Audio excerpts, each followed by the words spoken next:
Photography Daily, the assignment. Monday is Assignment Day, where our special guest sets a photography challenge or a way to think about your picture making for the next 7 days. It's a challenge for everybody, whatever interests you have, whatever type of camera you champion. It's all about the picture you see. As always, there's a show page on the website, photographydaily.show, and I'd love you to share the pictures you make for this challenge, which I'll then upload to the show page for this edition in the coming weeks. You can check back, of course, to see pictures from previous editions too. And before we meet our special guest, my thanks to our wonderful patrons and mpb.com who sponsor this show, the number one company in the UK, the US and Europe when it comes to buying and selling and trading used camera kit online. A safe place to do business with guarantees upon what you buy.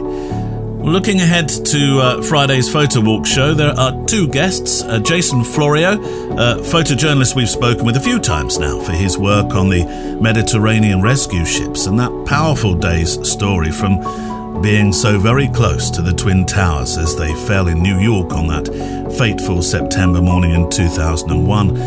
This week, though, he talks of happier times, a story I spied in The Guardian, where he made the pictures to accompany a story about the women oyster harvesters of West Africa. So we got down there about 7 o'clock in the morning, and then we sort of went off into the sort of semi-sunrise out onto the mangroves, and it's just idyllic out there. It's just so peaceful, sound of the birds, and it's just the sound of the paddles, and then just the chipping of the oysters off the mangroves, and the ladies are singing and calling to each other. It's probably hasn't changed in hundreds of years the way they're doing it. And then, well, he's not really a photographer as such, not dedicated anyway in terms of title.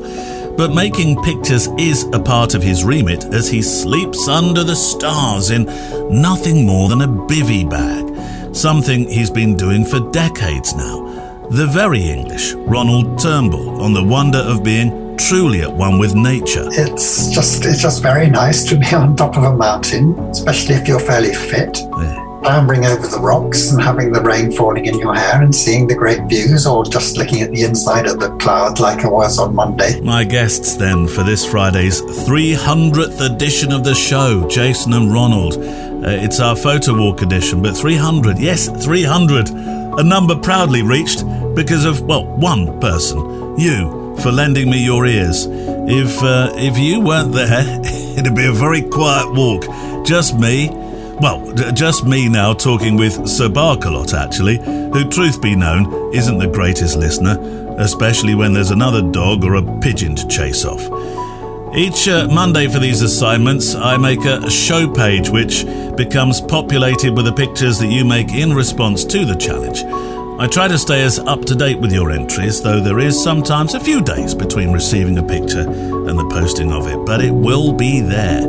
So let's meet our guest for today, Jason Florio, and reveal a new assignment for the 7 days ahead. The assignment. Jason, as a photojournalist, you are, I suppose, looking for a much wider story often when you go to shoot a story. So you'll be looking at a start, a middle, an end, and in the middle of all these starts and middles and ends come lots of other photographs that you use to connect it all up a bit like a jigsaw. But what you're going to challenge us with today is going to cut a lot of that out, isn't it? Yeah, it's over the years, it's always been this process of putting, like you said, a series of images together to tell the story, or a story, or part of a story.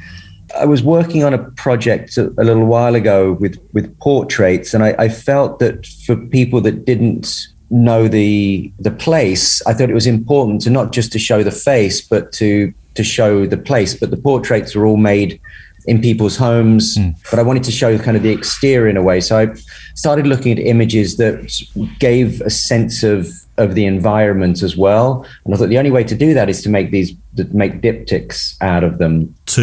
Number two. So basically, diptychs go back to the Roman times when they actually had these little, almost like notebooks that they would work in wax. Right. And then they sort of became also used as sort of iconography, especially for religious paintings. And so these diptychs could be folded and carried carefully, but the two sort of pictures had a relationship between them. So as sort of photographers, I'm not folding anything at this point, but I like the idea of challenging people to find two images that work together. They build on each other. They give weight and more meaning than just having a single image. So these diptychs, these two images together could be two horizontals side by side, they could be two verticals side by side, or they could be stacked one on top of the other. So what I would like people to do is to find images that they could be complementary to each other, they could be somewhat contradictory to each other,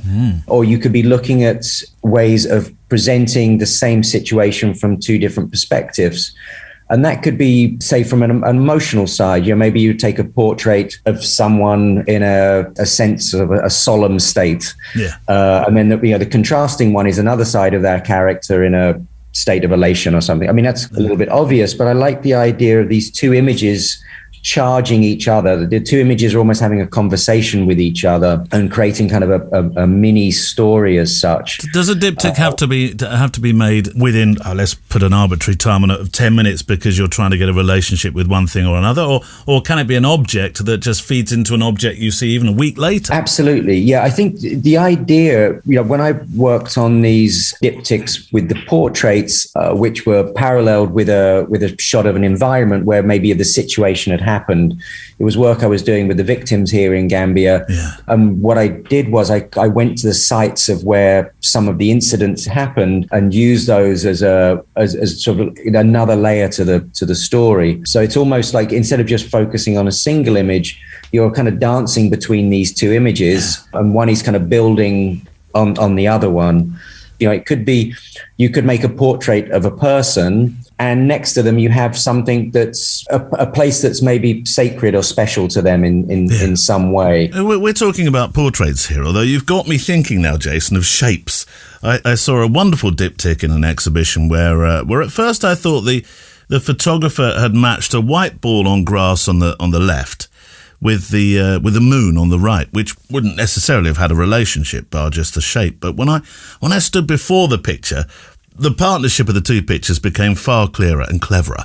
It was a plain white football on the left, and on the right, the round object was actually one of the round floodlights used at the stadium to light said ball on the left on the pitch. So one worked with the other. It was a super, super simple idea. Yeah, absolutely. I think that's the beauty of the diptychs. It's kind of endless on what you can do with them, but really, for me, it's just having these two images that sort of almost like electrically charge each other in a way. And I often do it with portraits. When I do series of multiple portraits, maybe with a similar background, I love putting these two together. So it's almost like the two people are having a conversation without even looking at each other. They're looking at you, but you're kind of going between the two, and you got to think, okay, what's the relationship between these two people? Is there a relationship? Have I forced the relationship? I've done it multiple times here projected in Gambia with the Chiefs. I felt they were sort of stronger when they were together. I did the same thing when I was working on the rescue boat in the Mediterranean. I did a series of portraits of migrants who had been rescued, and I loved the idea of having these people together, and they were often from very disparate backgrounds. I've got sort of maybe a 14-year-old kid from Eritrea, and then maybe I've got a 50-year-old guy from Bangladesh who was escaping Libya. So I was trying to put these people together in a way to show that they're all part of the same story, but very disparate. But by using them as diptychs, they kind of were together but apart at the same time. They told one story. So it's a poetry of two to tell one story. We're looking this week in the assignment for a diptych. And if you want to get really spicy with it, you could do a triptych.